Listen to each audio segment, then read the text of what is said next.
Om Jnana-timirandasya Jnana-jana Shalakaya Chakshun Militang Yena Tasmai Shri Gurave Namaha.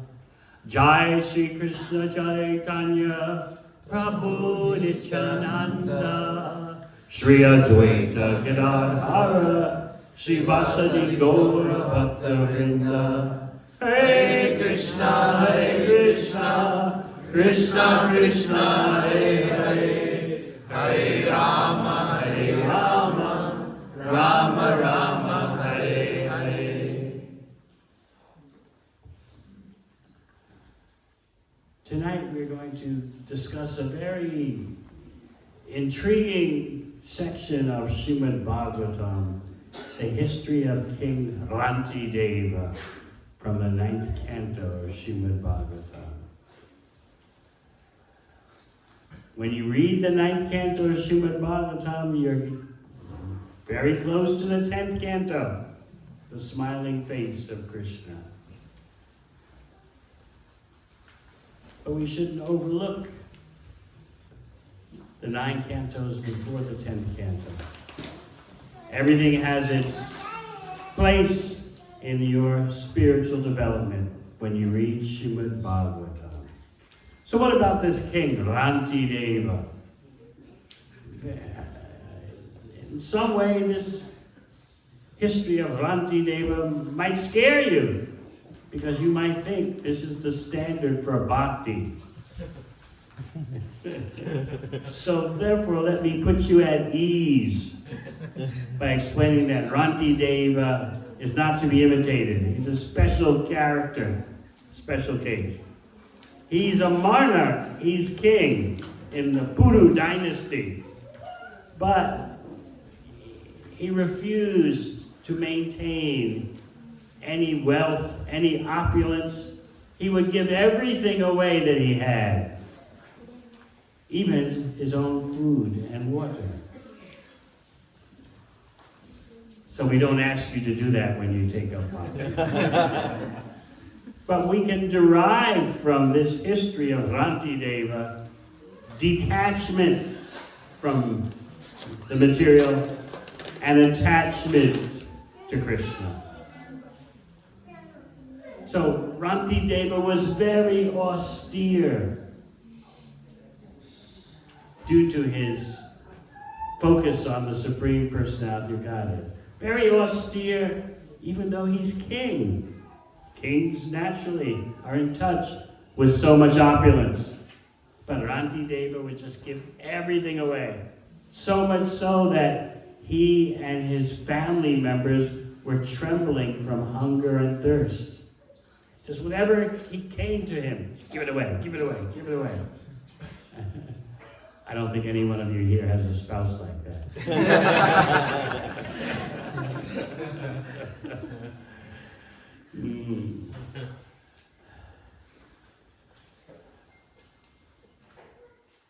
His austerities are very special.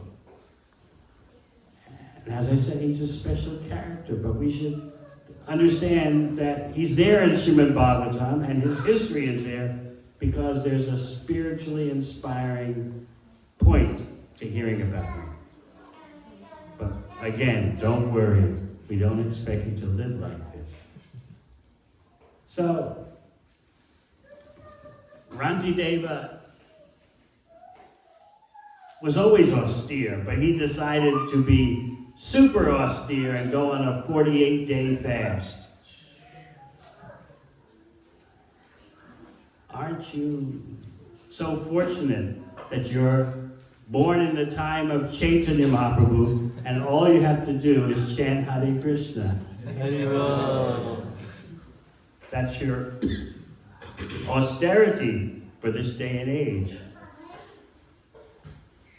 Well, all the austerities that happened in Satya Yuga, what they brought, you get the same thing in Kali Yuga by chanting the Hare Krishna mantra.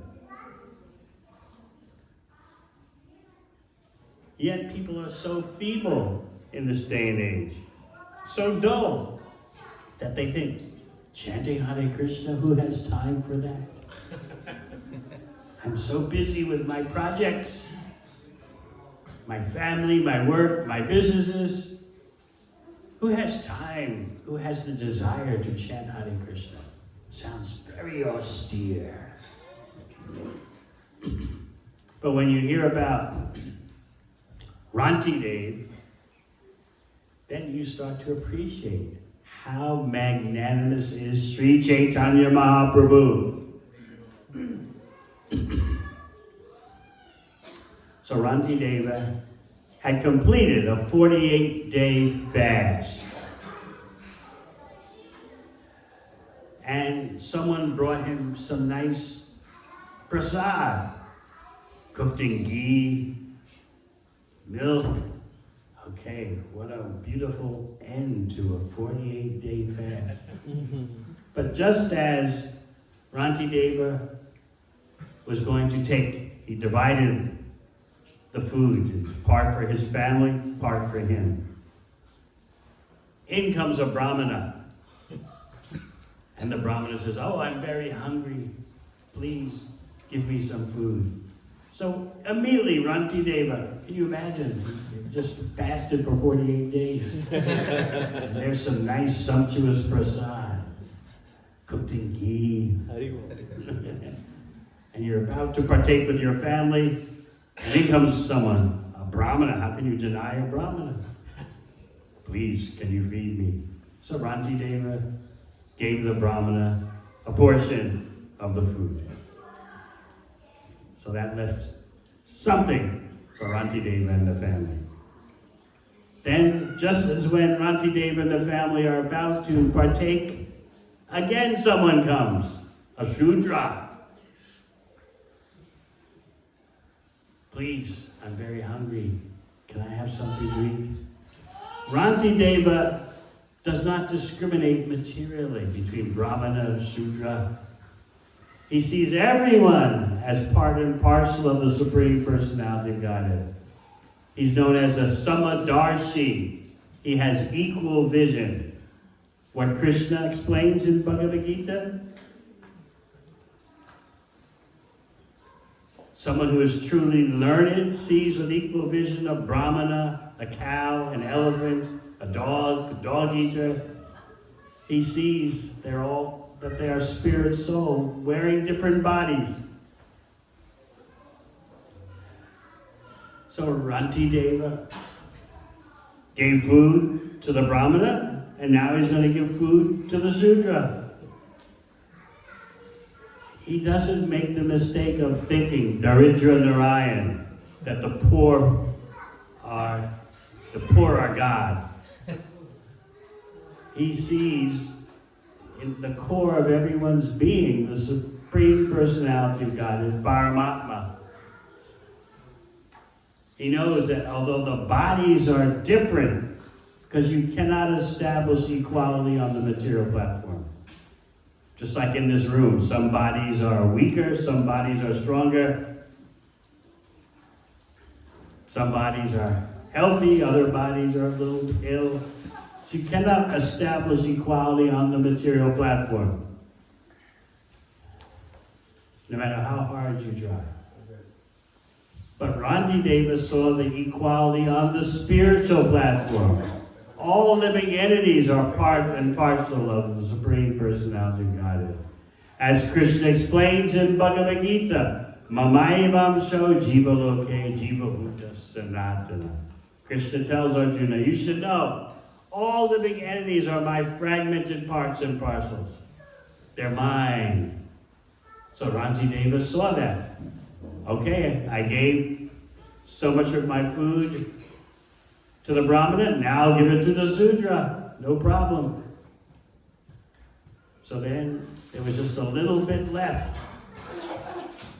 So again, Rantideva is about to partake with his family.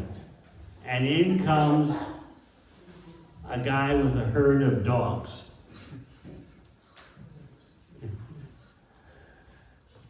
He was the master of a pack of dogs. And the man begs Rantideva, I'm hungry and my dogs are hungry too. So Rantideva, he's like Avadhuta. He's like beyond all Vedic protocols. What does Rantideva do? He pays his obeisances to the dogs and to the man. We don't recommend you do this. But Rantideva, as I said in the beginning, is a very special character. So, he gives all the food away.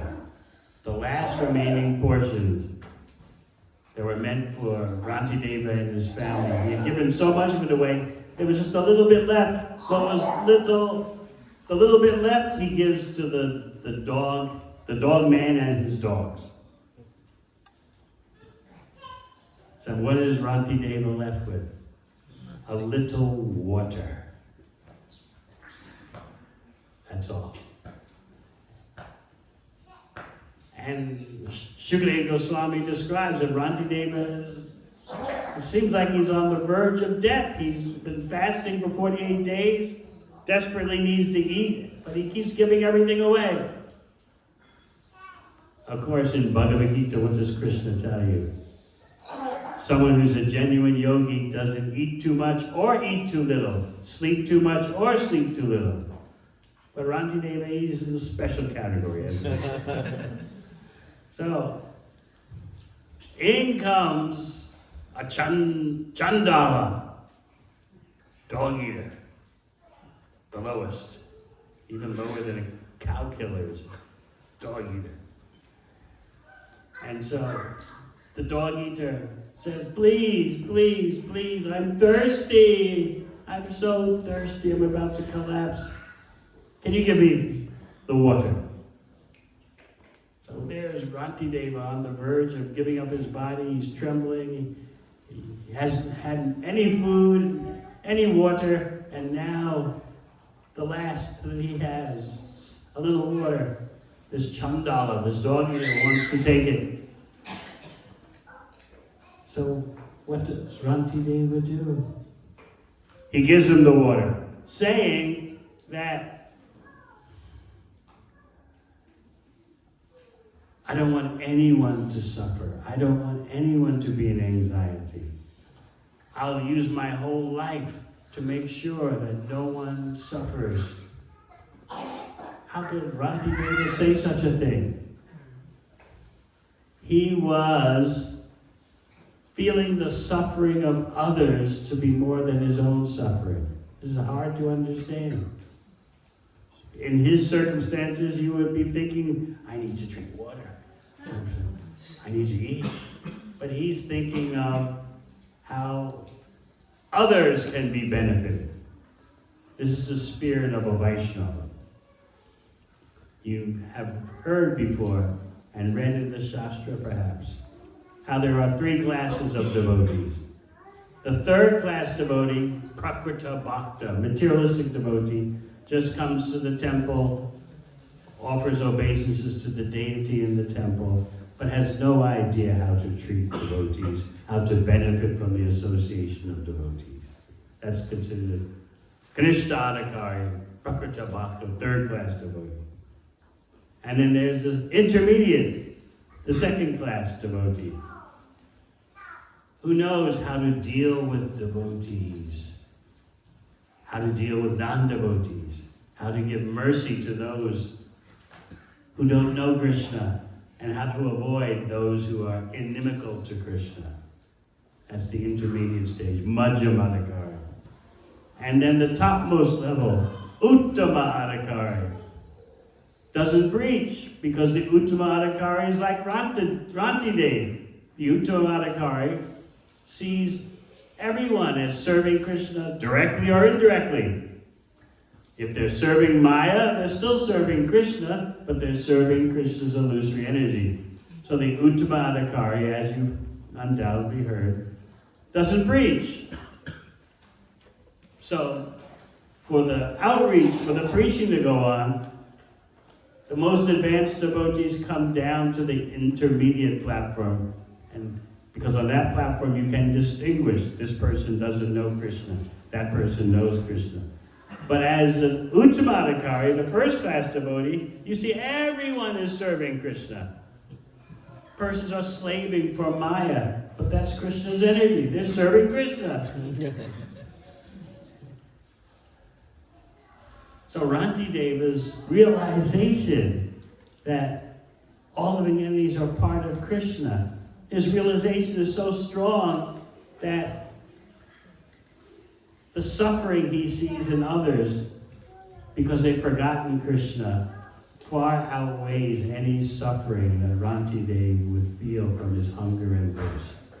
This is a state of existence that's very bewildering for us. You know what it's like when you're just a little bit hungry. But fasting 48 days? So Rantideva says, you can read in Srimad Bhagavatam, I don't want any material benedictions. I don't want any mystic powers. I don't even want freedom from material existence, repeated birth and death. Just let me act for the welfare of all living entities. So Rantideva said, I don't mind. I would like it to take on the suffering of all living entities. This is inconceivable for us. Parents, especially mothers, if they see their child suffering, they want to take on the suffering of the child. But take on the suffering of all living entities in the world? No. But that is Rantideva. So what happened? He explained that as he's giving the water that he has, the only water that he has, he's going to give it away.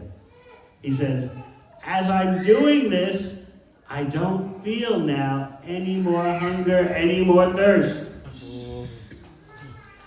As I'm giving away my last water that I have, I don't feel any pain. And he's totally focused on relieving the suffering of the Chandala, the dog eater. This kind of compassion is inconceivable to us. But Lord Chaitanya doesn't ask us to do this kind of compassion. All Lord Chaitanya asks us, as Krishna coming in the role of his own devotee, Lord Chaitanya says, wherever you go, whomever you meet, teach the science of Krishna on my order. That's our austerity.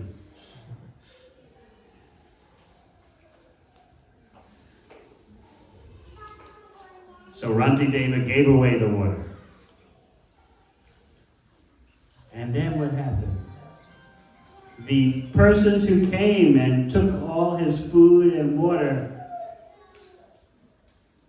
came back and revealed themselves who they really were. They were devatas, demigods. They were Brahma, Shiva, and other devatas. Now what would you think? Rantideva is in for the best. He's going to get some benedictions. What would I ask if Lord Brahma suddenly appears before me? Lord Shiva suddenly appears. What would I ask for?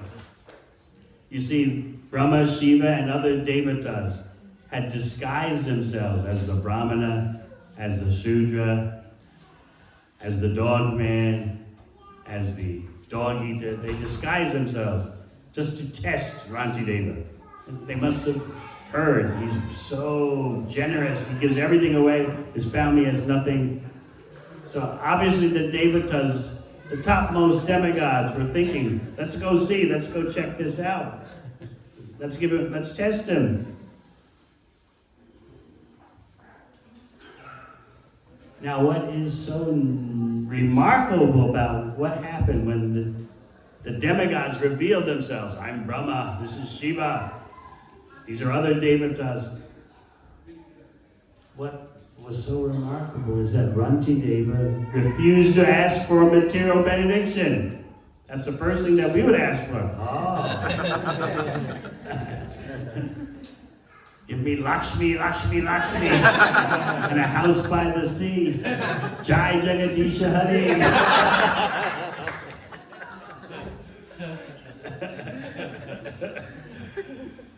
Rantideva refused to ask for anything material.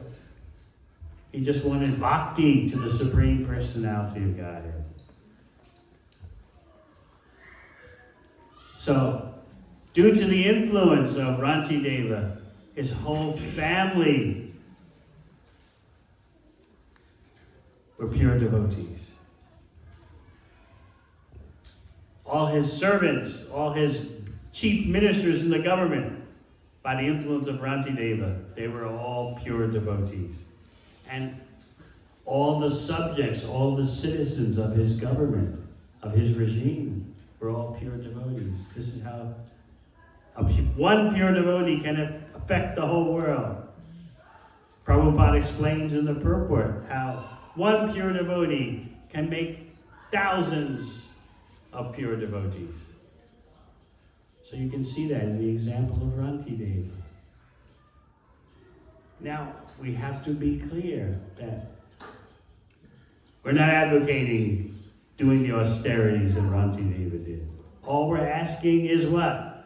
Hare Krishna, Hare Krishna, Krishna Krishna, Hare Hare, Hare Rama, Hare Rama, Rama Rama, Hare Hare. That's all. And people don't want to do that. Oh, Swamiji, I'm so busy. My business, my family. This is the great tragedy. That Krishna has made it so easy in this day and age to be Krishna conscious, to practice bhakti.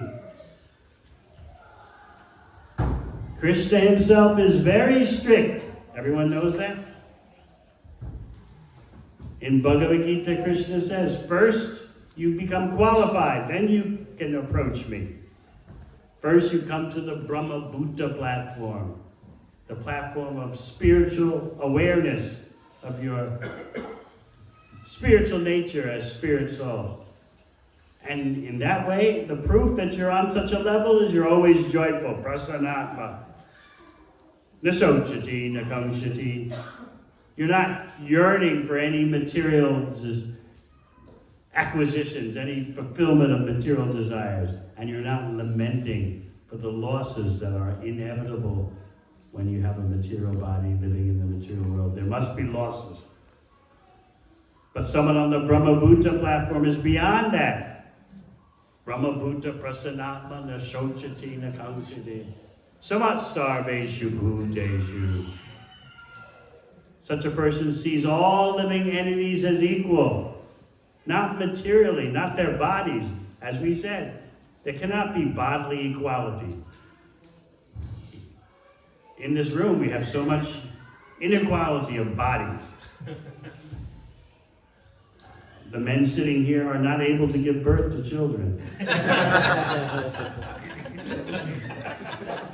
Not that I know of. That's inequality.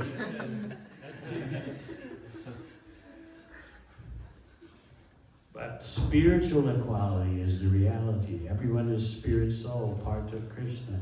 So on the Brahma Bhuta platform, you see that. Just like Rantideva could see that. Of course, Rantideva was beyond the Brahma Bhuta platform. He was a devotee of Krishna. He was a bhakta.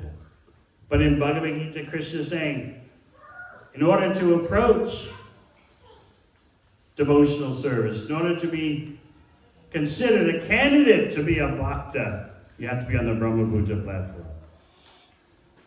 Samassareshu bhuteshu madbhaktim labhate param. Once you reach the Brahma Bhuta platform, then you can begin to approach devotional service. So I always like to ask, how many of you are on the Brahma Bhuta platform before approaching devotional service? Kalyan?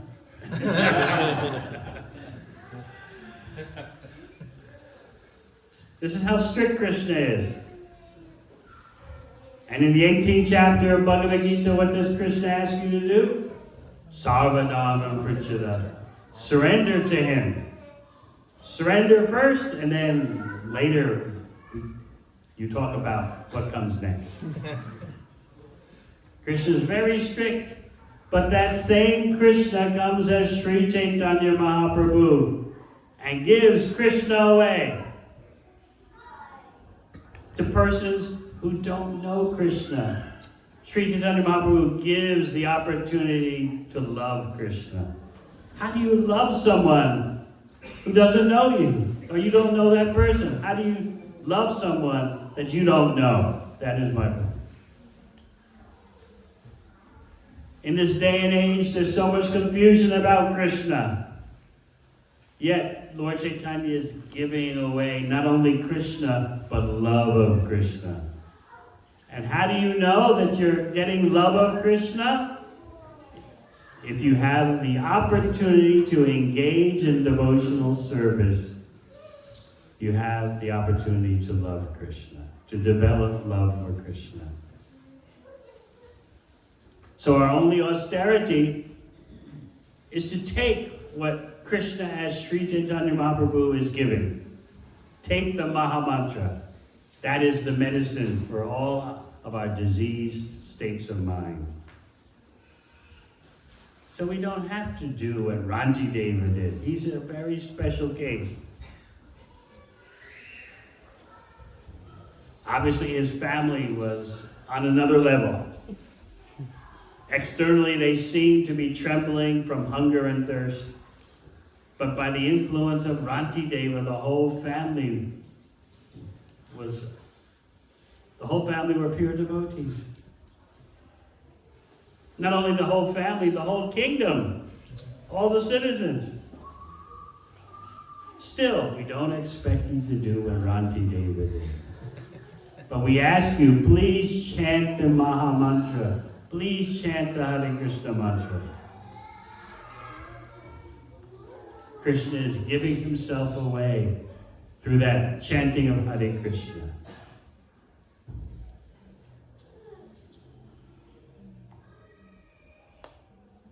Who else wanted to take upon themselves all the sufferings of the living entities? In Gaura Leela, Chaitanya Leela, remember Vasudeva Datta. Lord Chaitanya was in Puri. How many of you have been to Puri? So, the devotees were there about to leave. The devotees from Navadvip had come to Puri for Rath Yatra. One day we'll have Rath Yatra here. So Lord Chaitanya was bidding them farewell. They're going back to Navadvip, back to Bengal. And so he's embracing each one of them. The impending separation was very emotional. They were going to part. They would come every year for 20 years in a row. These associates of Gauranga from Navadvip would journey to Puri for 4 months during the time of Rath Yatra. And then they would return. So Lord Chaitanya is embracing them. They're about to say farewells, and Lord Chaitanya is glorifying each of the associates. No one can glorify a devotee like Sri Chaitanya Mahaprabhu.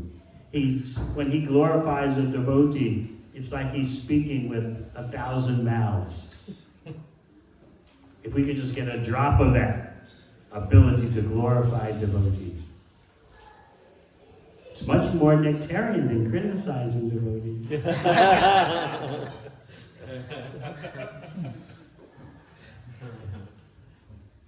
Glorifying devotees is such a delight.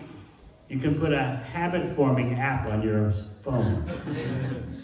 Every day you tick the box if you said something to glorify a devotee. And gradually, there'll be a transformation. Sometimes you may wonder, how can we appreciate devotees? I was speaking last night about how ordinarily, due to your karma, you would never associate with so many persons that you are associating with in the devotee congregation. Even if you're from India, but he's from North India. She's from South India. Oh, Bengali. But because of bhakti, because of devotional service, you're rubbing shoulders with persons that are outside of the scope of your karma.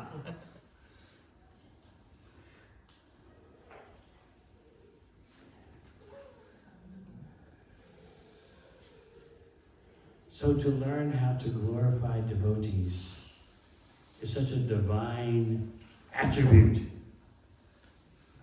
And it's a necessary skill in bhakti. How to use your tongue to glorify devotees. If we could just do that to a slight extent of what Mahaprabhu did. He would speak like he had 1,000 tongues, speaking the glories of devotees. So he was speaking about Vasudeva Datta, who was embarrassed by Mahaprabhu's glorification. Vasudeva Datta touched the lotus feet of Gauranga and said, I have a request. I beg you to fulfill this request. You can fulfill all desires. Please allow me to express one desire. What is that? I want to take upon myself perpetually all the sufferings of the conditioned souls. Let them be free of suffering. Let them be free of material existence. Let me suffer all their sinful reactions perpetually. Let them all go back to Godhead. I'll stay in the material world and suffer their sinful reactions. What do you think of that? It's an inconceivable state of consciousness. Vasudeva Datta. When Mahaprabhu heard this, he began to cry. Such a state of mind has never been experienced before. What Vasudeva Datta is sincerely saying is incomprehensible in its magnitude. Let me take all the sinful reactions of all the conditioned souls in the universe upon me. Let them go back to God, and I'll stay in material existence and suffer their sinful reactions.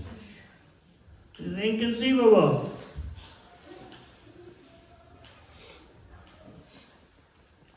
What did Mahaprabhu tell him? You don't have to do this. You don't have to take upon yourself all the sinful reactions of all the conditioned souls in the universe. Just by your desire, they'll be delivered.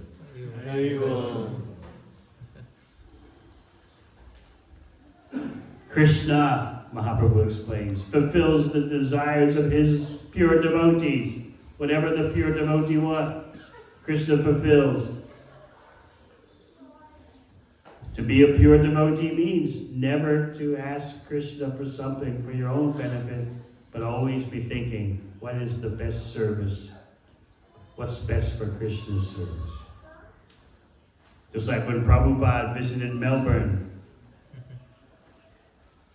he explained that if you're always thinking, how can I act for Krishna's pleasure, for Krishna's enjoyment? You're not living in Melbourne. You're living in Vaikuntha. You're living in Vrindavan. All the devotees said, Jai! Jai! So you can also do this in Adelaide. If you're always thinking, how can I act for Krishna's enjoyment? What's the best for Krishna's pleasure? Then you're not in the material world, as long as you think like that. So Mahaprabhu explained that this desire of Vasudeva Datta to take upon himself the suffering of all living entities, it's not necessary. He doesn't have to take upon himself the suffering. Just by his desire to benefit all living entities, Krishna can grant that. Just by the desire of Vasudeva Datta. He doesn't have to undergo the suffering. So Prabhupada explains that you could say that the material world exists simply according to the desire of a devotee. Because by the desire of a devotee, material existence can be finished. Because Krishna will say, oh, my devotee doesn't want this material existence for anyone? Okay, everyone in the universe, back to Godhead.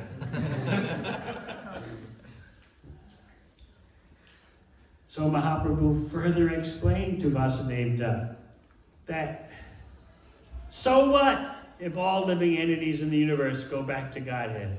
There are countless universes. Krishna doesn't even notice if one universe empties out of all conditioned souls. They all go back to Godhead. It's not even noticeable. It's so insignificant. Everyone here has seen a mustard seed, yes? Yes. You know how huge a mustard seed is.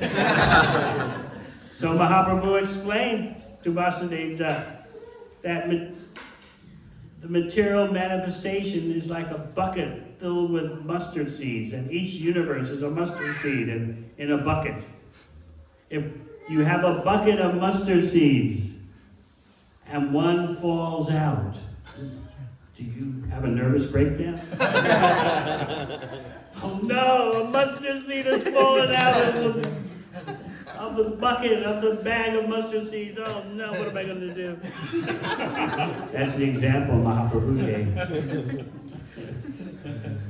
He said that's how insignificant it is for Krishna if one universe all is emptied out because everyone goes back to Godhead. There are countless universes, like countless mustard seeds.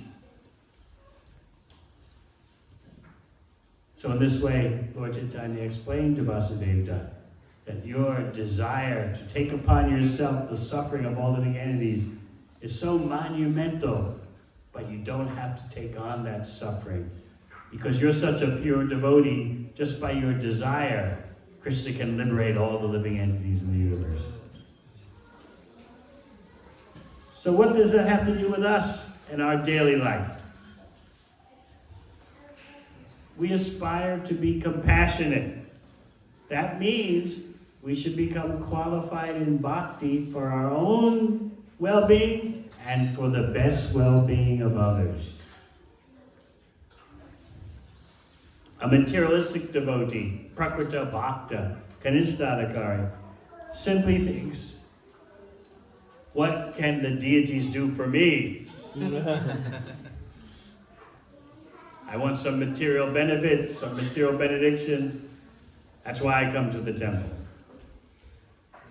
It's good that someone's coming to the temple. But after a while, coming to the temple, there should be training in the purity of desire, how to desire Krishna's pleasure.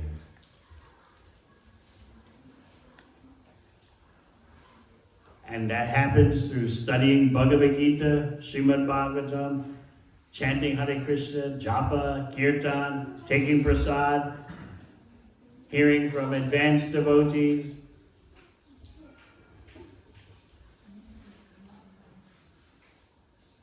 So this is our process, our educational process, to elevate devotees in purity of desire. Just like what happened to Rantideva. The demigods disclose themselves. I am Brahma, this is Shiva, these are other devatas. We came disguised as a Brahmana. We came disguised as a Shudra, as a dog master, as a dog eater. Now you can see who we really are. That's another part of the test of Rantideva. Are you going to ask for a material benediction?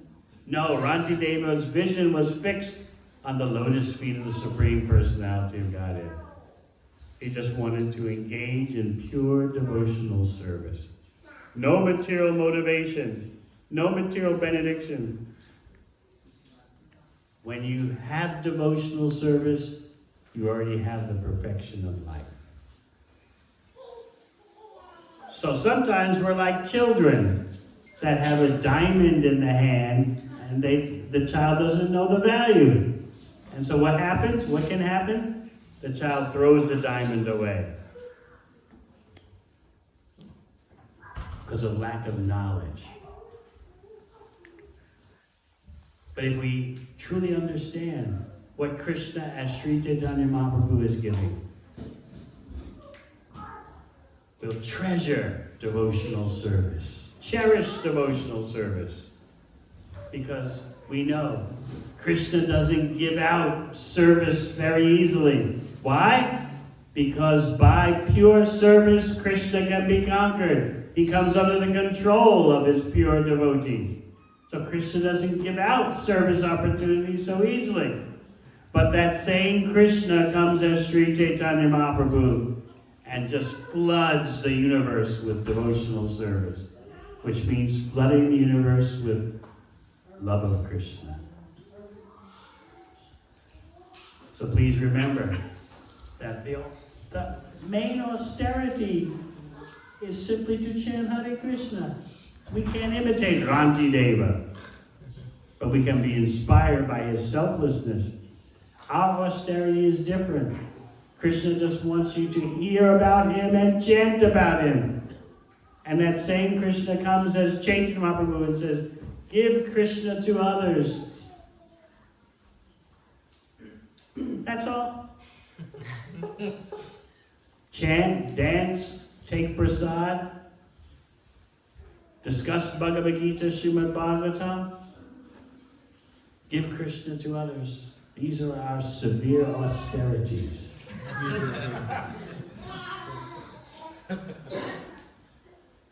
So many times persons ask me,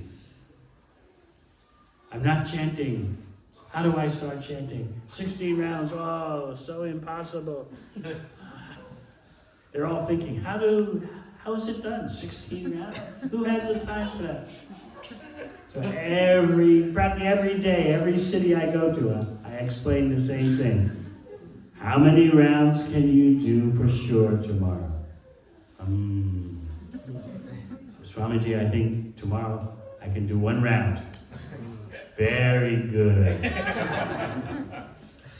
And so then the next week, it's like today is Wednesday, the next Wednesday, add another round. 2 rounds. Every week, go up by 1, but don't go backwards. I explain, this is the easy way. Anyone can do this. But if they just think 16 rounds, I have to jump from where I'm at to 16. So I explain, this is the baby steps way. And so many people, they do that and they realize this is easy. After 2 months or so, I'll be at 16 rounds, minimum dosage.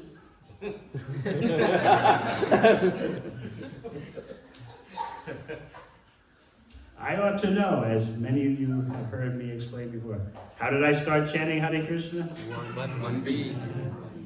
Oh no, as soon as I emerged from my mother's womb, I was chanting Hare Krishna. I wish. I started 1 beat a day. 1 mantra.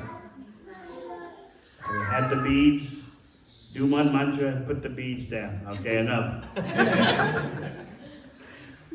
So I explained to people that there's more hope for you than there was for me. So let us remember what our austerity is for this day and age. Hearing about Krishna and chanting Krishna's name. You don't have to give away all your food and water like Rantideva, so that you're trembling from hunger and thirst. So your whole family is famished and malnutrition. You're not supposed to do that. Take nice prasad. Hear about Krishna, chant about Krishna, read the books, come to the temple, do some seva. And this way your life will be successful. Hare Krishna. Hare Krishna. Any questions? Do you have a question? Oh.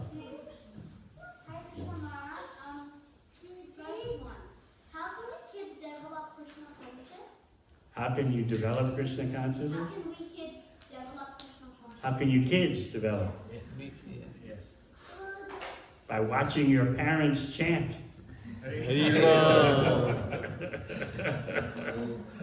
Do you see them chant? Okay. And by seeing them chant, you'll want to do the same. And the second one, why did Ranti they fast for 48 days? And why did he want to fast for 48 days? Why, you're afraid you would have to do that?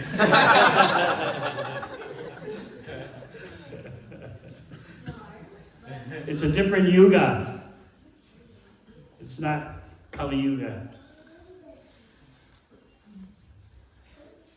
He's showing detachment. But it's hard for us to understand because for us, just sitting and hearing Bhagavad Gita or Bhagavatam for 1 hour is too much. It's Satya Yuga. All the austerities of Satya Yuga, Treta Yuga, Dwapara Yuga can be done just by, in Kali Yuga, chanting Hare Krishna. So now are you eager to chant Hare Krishna? Yes. Very good. Anything else?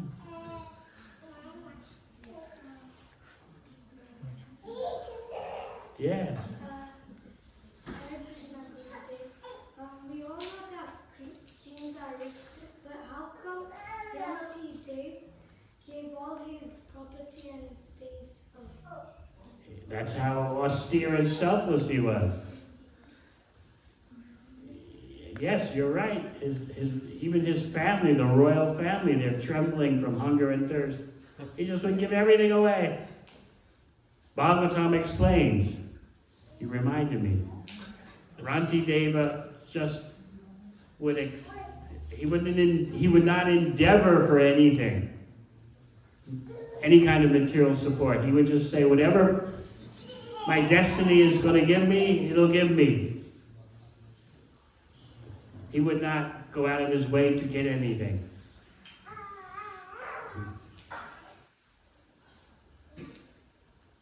That's how high his realization was.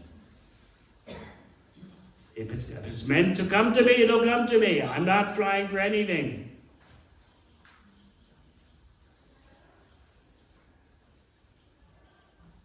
So therefore, even whatever he got, he would give away.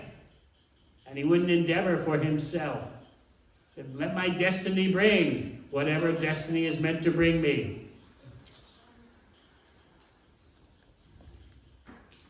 So yes, he would just give everything away.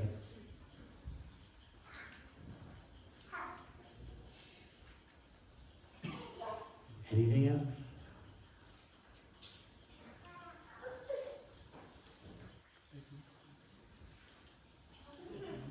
Yes. All the young ladies have all the questions. We are supposed to keep something for emergency. How can we give away everything? Bit loud. We have to keep something for emergency. How can we give away everything? Didn't I say so many times that Rantideva is a special character? We're not meant to follow his example. We're in a different yuga, different time. Our austerity is what? Hare Krishna. And then by chanting Hare Krishna, you get the same benefit that Rantideva got from all the austerities he would do. Okay? So don't be afraid. Just chant Hare Krishna. You're going to chant Hare Krishna? All right. That's the same result you'll get as what all the sadhus and sages got in Satyayuga, when they lived for 100,000 years and could spend 60,000 years in meditation. You get the same benefit by chanting Hare Krishna.